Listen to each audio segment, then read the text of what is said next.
시청자 여러분 안녕하십니까. 7월 15일 고영신의 시사상담 시작하겠습니다. 시청자 여러분, 박원순은 갔지만 박원순 전 서울시장의 죽음과 관련해서 일고 있는 여러 가지 의문점들을 이종건 전 데일리안 편집국장님과 함께 정리해 보도록 하겠습니다. 이 국장님. 네, 안녕하십니까. 박원순 전 서울시장이 죽음으로써 모든 것이 묻힐 것으로 예상을 했습니다마는 네. 실제는 지금 더 많은 의혹들이 그냥 쏟아져 나오고 있어요. 네, 그렇습니다. 어쨌든 이 부분에 대해서는 그동안 미온적이던 민주당까지도 네. 진상조사가 필요하다. 그런 입장을 내고 있죠. 네, 오늘 이해찬 대표가 드디어 자기 목소리로 사과를 했습니다. 사과했습니까? 예, 예. 공식적으로. 어제인가 대리 사과했잖아요. 그렇죠. 강훈식 대변인한테 대리했는데 그것도 욕을, 비판을 엄청 먹었잖아요. 본인이 안 했다. 근데 오늘 사실 언론들이 좀 주목을 했습니다. 왜냐하면 최고위원회가 열리는 날이거든요. 그래서 혹시 이것과 관련해서 발언이 있을까 했는데 역시 발언이 있었습니다. 당 대표로서 참담하다. 그리고 통절한 사과의 말씀을 올린다. 피해자의 입장에서 진상 규명 해야만 하지만 좀 본인이 당사자가 지금 이 극단적 선택을 한 상황이기 때문에 사실 진상 규명이 좀 어려워 보인다. 이렇게 하고 피해 호소인의 고통에 위로를 보낸다. 이렇게 중요한 대목만 자르면 이렇게 지금 표현을 했습니다. 그런데 과거 같으면 다 피해자라고 했는데 왜 지금 청와대도 그렇고 민주당은 피해 호소인이라고 합니까? 그러니까요. 지금 이해찬 대표의 이 표현 갖고도 또다시 논란이 엄청납니다. 왜냐하면 사과를 해야 되는데 당사자에게 사과를 해야 되는데 당사자의 사과를 안 했어요. 어떤 의미에서는 통절한 사과의 말씀은 사실 당사자한테 하는 게 아니거든요. 누구한테 하는 거예요? 국민들한테 했다는 거죠. 참 어이가 없네. 예, 그리고 당사자를 이 피해 호소인이라고 하면서 고통에 위로를 보낸다. 위로하는 건 사과가 아니잖아요. 예. 응? 이 입장을 그냥 위로한다고 하고, 더군다나 피해 호소인, 지금 말씀하셨듯이 피해를 호소한 사람이에요. 해석으로는. 즉 피해자라고 한다면 피해와 가해를 특정해서 실제로 박원순이 어떠한 행위를 했다라는 걸 인정해야 되는데 인정할 수 없다는 거거든요. 그렇죠. 그러니까 성추행을 했는지 안 했는지는 모르지만 피해자가 그렇게 했다고 하니까 호소인으로 지금 얘기하고 있는 그런 꼴 아닙니까? 그렇죠. 그냥 단순히 호소했다는 건 이건 박원순을 가해자라고 볼 수 없다라고 계속 지금 인정을 하고 있는 거거든요. 본인이 사망을 했으니까 일방적인 주장이다. 이렇게 지금 또 얼버무려대면서 물타기를 하면서 내년 또 선거에 나오겠다. 출마로 후보를 내겠다 그런 생각인 것 같은데. 그렇죠. 혹시 기자한테 언론한테는 사과했습니까? 그때 기자로서 당연히 물어야할 내용을 물었지 않습니까? 그렇습니다. 그에 대해서 XX 자식 정말 쌍욕을 했지 않습니까? 그렇죠.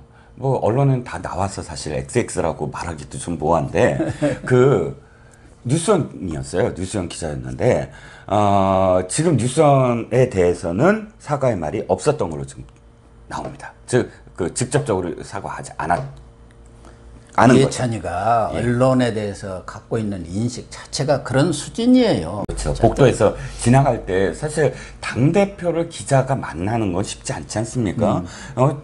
이 다른 의원들도 아니고 그렇기 때문에 당대표에 마주치는 어떤 상황이 되면 당연히 기자들이 준비했던 지금까지 의문들을 질문할 수밖에 없고, 그런데 거기에다 대고도 화를 내면서 지금 공식적으로 지금 기자회견을 하는 것도 아닌데 왜 질문하냐 그러면서 가는, 어떻게 보면 기자는 사실 국민을 대신해서 질문을 하는데 그런 국민을 무시하는 거나 마찬가지 아니겠습니까? 과거 언론 인터뷰를 하다가도 사전에 예정된 질문 안 한다 해갖고 끊어버리고 그런 사람 아닙니까?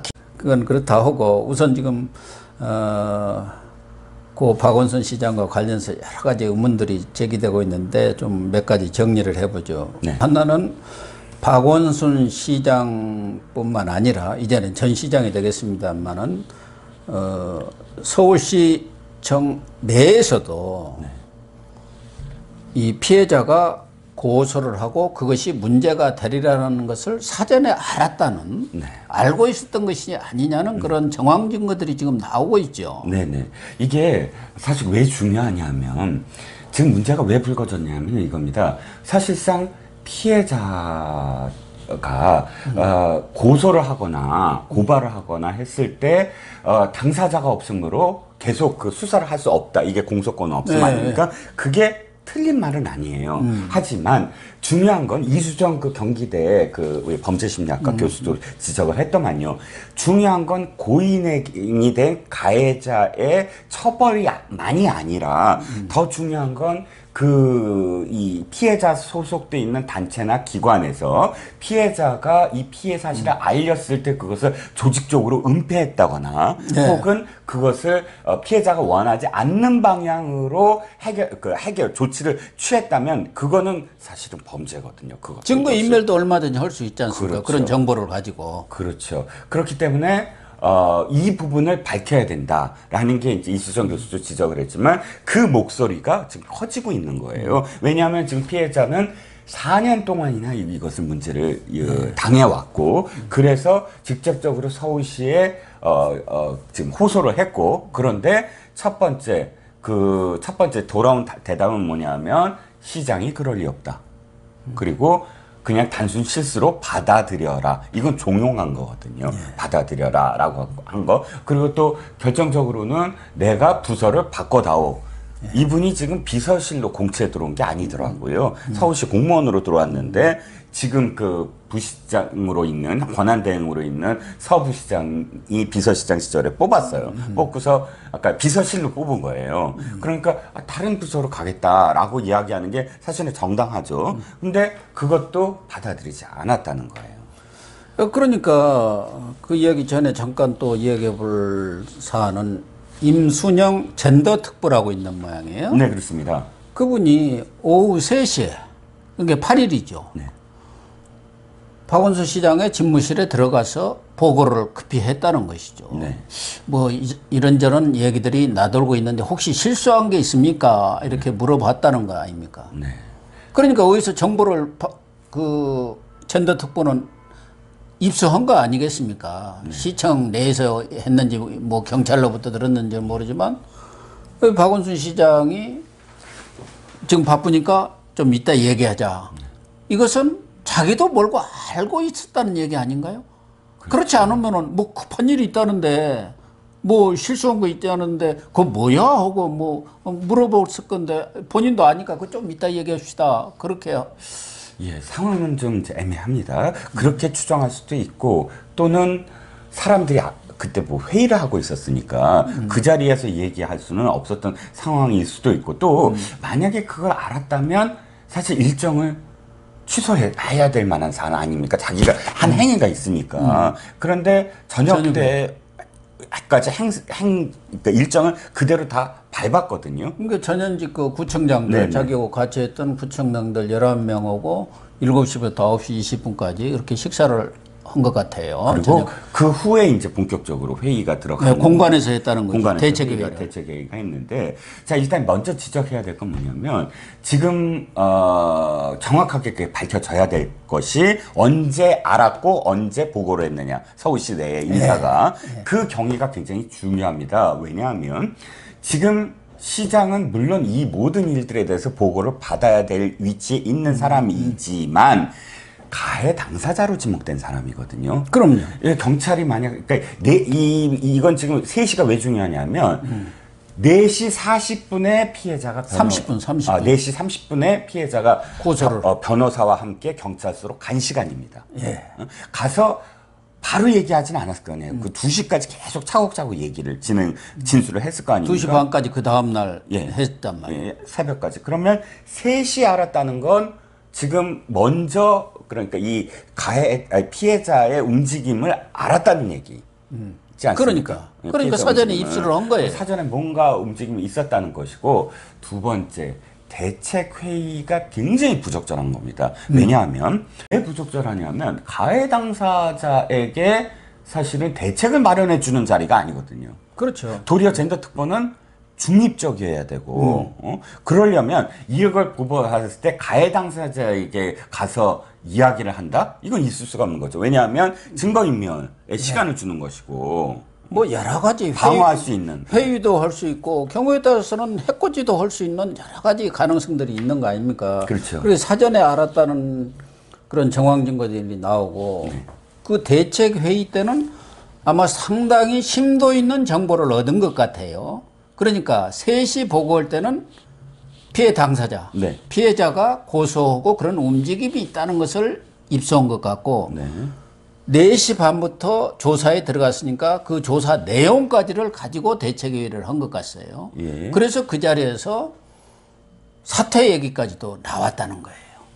이렇게 지금 고소인이 경찰에서 진술을 하고 있다. 그러면 박 시장도 감을 잡았을 거 아닙니까? 그러면은 그 가장 중요한 것은 그럼 누가 그 시간에 4시 반부터 그 시간까지 경찰에서 고소한 내용을 박 시장이나 박 시장 측에 알려줬냐는 것이죠. 그러니까 지금 상황을 보면은 경찰에서는 서울경찰청장하고 경찰청한테 5시에서 7시 사이에 중대사안이니까 보고를 했고 또 경찰청에서는 청와대한테 보고를 해야 할 사안 아닙니까? 중요하기 때문에 고위 인사의 비리 문제니까 그것이 한 8시에서 9시 사이에 국정상황실에 보고를 했다는 거예요. 그러면은 경찰 쪽에서 나왔던가 아니면은 청와대에서 알려줬던가 그런 것뿐이 더 뭐 이렇게 추측할 수가 없는데 양쪽에서는 다 그런 일 없다는 거 아니에요. 그렇죠. 자, 지금 제가 추정을 해보면 이겁니다. 구체적인 내용은 경찰도 몰랐을 겁니다. 3시 정도의 시간이면. 그런데 3시에 알 수 있는, 경찰이 알 수 있는 어떤 상황이 어떤 거냐면 피해자가 그냥 4시 반에 그대로 경찰서로 그냥 들어가서 나 지금부터 얘기하겠다 이렇게는 안 할 겁니다. 왜냐하면 당사자가 서울시장이잖아요. 그렇기 때문에 당연히 피해자 측에서는 경찰서에 직접적으로 전화를 해서 이러이러한 사안에 대해서 내가 지금부터 증언을 하러 간다. 이렇게 얘기를 당연히 했을 겁니다.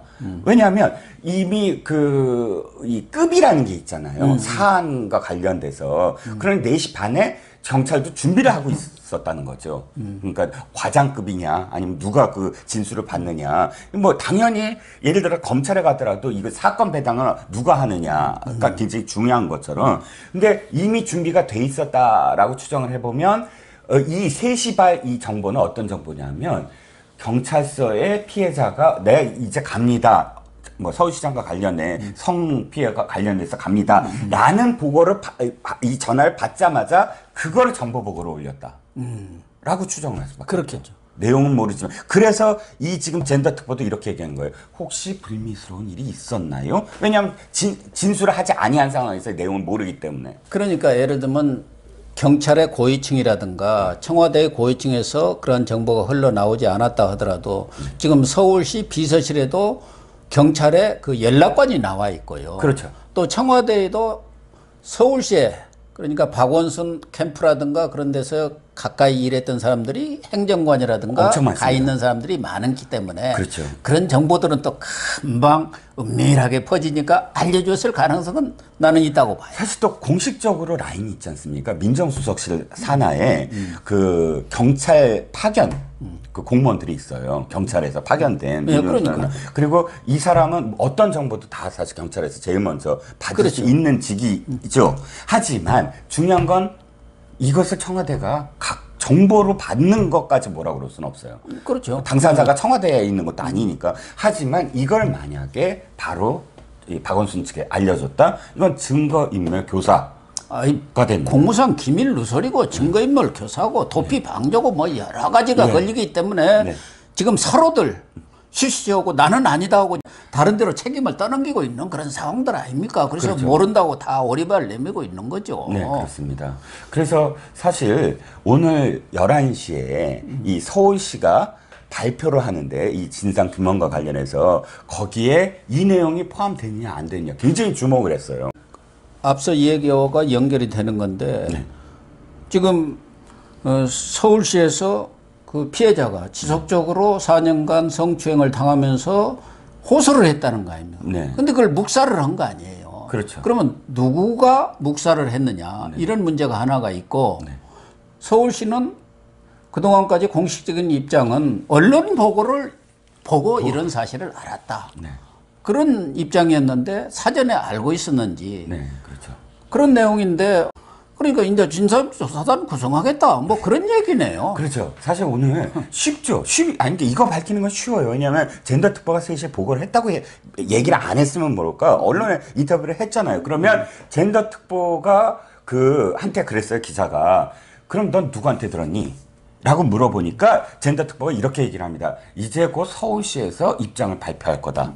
이렇게 얘기를 해요. 그러니까 당연히 오늘 뭔가 얘기가 포함될 거다라고 생각을 당연히 한 거죠. 왜냐하면 누구한테 들었냐는 거 숨길 이유는 없잖아요. 당연히 왜냐하면 숨기는 게 아니라 그건 이제 팩트가 돼 버렸으니까 완전히 젠더 특보만 만났다 그러면 기자들이 다 그 질문을 할 수밖에 없으니까 오늘 11시에 젠더 특보가 그거 안 밝히죠. 잘못했다가는 어쨌든 공무원화 되들었을 텐데 그 사람이 완전히 이번 사건의 누설자로 뒤집어 쓸 사안이기 때문에 경찰 수사 또는 뭐 어디 수사를 지켜봐야겠다. 예.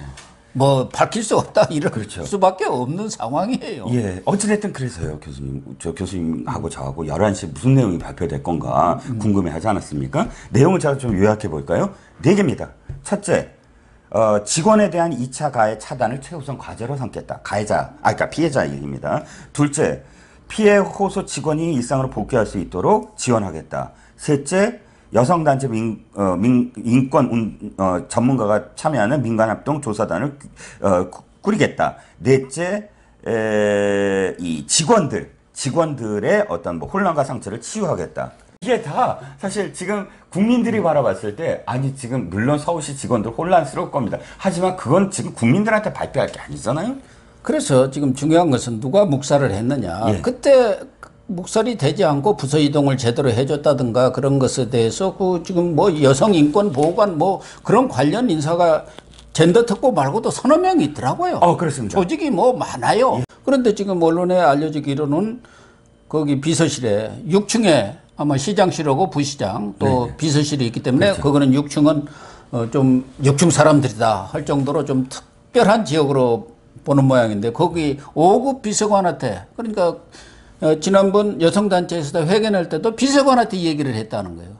근데 그 5급 비서관한테 얘기를 했다는 게 지금 언론 보도에 나오고 있고 또 하나는 지금 서정협 네. 시장 직무 대행을 맡고 있는 부시장이죠. 네. 행정부 시장인데 이분이 이 피해자하고 비서실에 한 1년여 동안 같이 근무를 했다는 거예요. 이 비서실장 출신 아닙니까? 그렇죠. 지금 대행이. 네네. 그러면 그 시대로는 몰랐겠느냐. 그러면은 서정업 지금 권한대행이 알았다 한다든가 그런 알만한 충분한 정황이 있었다고 한다면 그 자리에 있으면 안 되죠. 그럼요. 당연하죠. 지금 말씀하셨듯이 서정엽 지금 권한대행이 2015년 3월부터 2016년 6월까지 비서실장을 역임을 하는데 바로 이 피해자가 그 비서실 근무한 게 2015년부터 4년이거든요. 예. 그러면 또 일부 보도에 의하면 서정엽 비서실장이 뽑았다 이렇게 지금 얘기를 하고 있으니까. 그 시대에 들어왔으니까요. 오늘 발표에도 사실 그게 있어야죠, 당연히. 근데 오늘 발표는 마치 뭐 유체이탈 화법처럼 얘기를 했는데 이건 문제가 있고요. 두 번째, 사실 이제 매뉴얼이라는 것, 그러니까 그 성과 관련된 문제가 생겼을 때 매뉴얼을 만들었는데 모두 다 극찬을 했대요. 서울시가 제일 잘 만들었다고. 내용을 봤더니 신고를 접수하면 무조건 바로 시민인권보호관. 이라는 그러니까 시장한테 지위를 받지 아니하는 그 보호관이 바로 30일 내로 조사를 해서 독립된 조사기구를 마련하고 그래갖고 조치를 취한다. 뭐 이렇게 돼 있답니다. 그런데 매뉴얼대로 안 한 거예요. 그러니까 그런 매뉴얼들은 다 기관마다 있어요. 근데 기관장한테는 통하지 않은 것이고 또 하나는 지금 대통령 국정상황실에 청와대 보고를 했지 않습니까? 네. 이런 중요한 사안이면 대통령한테도 보고했을 거 아니에요. 당연히 그럼 대통령은 당연히 무슨 지시를 내렸을까요? 그거로 지금 청와대는 아무 말이 없기 때문에 이것도 의문이에요. 교수님 말씀처럼 그 청와대도 해명을 해야 됩니다. 말씀하신 그대로. 왜냐하면 정말 중요한 사안이잖아요. 서울시장의 그 이 유고 내지는 서울시장의 어떤 그런 그 성추행 사건이 구체적으로 보고가 됐는데 보고가 됐으면 당연히 거기에 대해서 어떠한 조치를 지시했느냐. 이게 굉장히 큰 문제죠.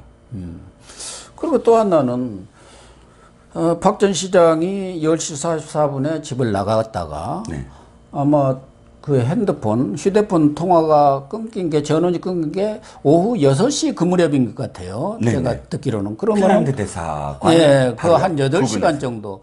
과연 누구하고 통화를 했을까? 이런 것은 결국은 네. 박 전 시장의 핸드폰, 아이폰을 열어봐야 되는 것이고, 이게 이제 어떻게 보면은 수사의 스모킹 건이 되지 않겠습니까? 네.